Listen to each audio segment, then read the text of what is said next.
ठंड को देखते हुए जो लगातार जो है नारायण मेडिकल कॉलेज के एमडी त्रिविक्रम नारायण जी के द्वारा पूरे नवीनगर विधानसभा क्षेत्र अंतर्गत जो है कमल वितरण किया जा रहा है। तो आइए हम सर से जानते हैं इस विषय को लेकर। तो सबसे पहले स्वागत है सर और धन्यवाद कि जो आप लगातार जो है कमल वितरण कर रहे हैं।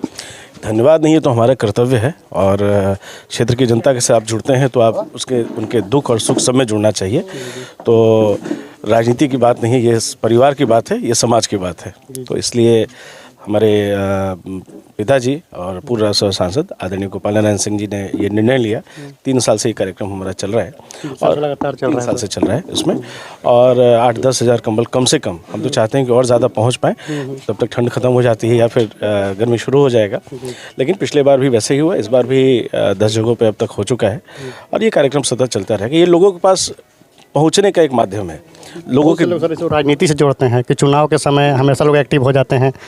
नहीं, पिछले साल भी चुनाव नहीं था, उसके पिछले साल भी चुनाव नहीं था और चुनाव तो 2015 में हम लोग लड़े थे, उसका अगला वाला चुनाव 20 में हम लोग लड़े भी नहीं। लेकिन जब आप एक बार जनता से जुड़ते हैं, आप उनको जो वादा करते हैं, आपको चाहिए कि उस वादा पे टिकना। हमने वादा किया था कि हम साथ रहेंगे।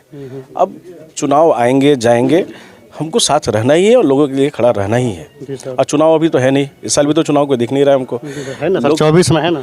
तो लोकसभा का चुनाव है, विधानसभा तो अभी है नहीं। पार्टी के एक पूर्व विधायक बोल रहे हैं कि लोकसभा जो इस बार होगा काराकट से बीजेपी के टिकट पर चुनाव लड़ा जाएगा, कोई अलायंस पार्टी को नहीं दिया जाएगा। तो इसमें सच्चाई है?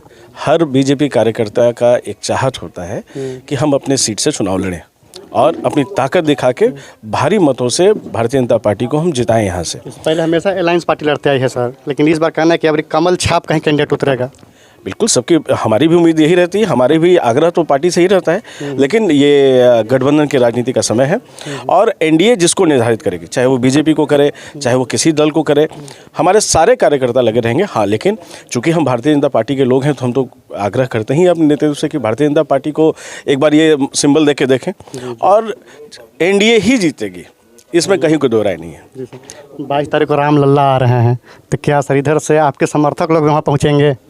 समर्थक हम सब राम जी के हैं और मेरे समर्थक हो, किसी के समर्थक हो, मैं तो खुद सबका समर्थक हूँ। अब इस अद्भुत पल में, ऐतिहासिक पल में मुझे लगता है कि अभी तो केंद्र सरकार ने भी एक योजना बनाई है जिसमें भारतीय जनता पार्टी के सारे कार्यकर्ता भी लगे हुए हैं। स्पेशल ट्रेनें खुल रही हैं अयोध्या जाने के लिए, तो अपने बारून से भी, अपने नवीनगर से भी, बड़की सलिया से नई स्पेशल ट्रेनों के लिए हमने भी आवेदन दिया हुआ है। सो उम्मीद करते हैं कि हो भी जाना चाहिए उसमें। स्पेशल ट्रेन सिर्फ अयोध्या दर्शन के लिए यहाँ से जाएंगी, हमारे अभिभावक, हमारे माताएं बहनें यहाँ से जाएंगे, दर्शन करके वहाँ रहने खाने की व्यवस्था होगी और उसी ट्रेन से लोग वापस भी आ जाएंगे। मतलब हमेशा के लिए फ्री रहेगा या सिर्फ उद्घाटन के समय सर? अभी आपको ये कार्यक्रम 1-2 महीना तक चलेगा। मुझे लग रहा है 25 जनवरी से 25 मार्च तक या 25 फरवरी, इसी दोनों में से कुछ का है। तो वो केंद्र ने व्यवस्था की है ऐसी।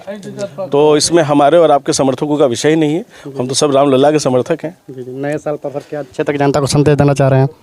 क्षेत्र की जनता, पिछला साल बहुत अच्छा था क्योंकि हम सब लोग एक दूसरे के साथ खड़े हैं। अगला साल और भी अच्छा होगा और सबको नव वर्ष की बहुत बहुत शुभकामनाएं। धन्यवाद सर।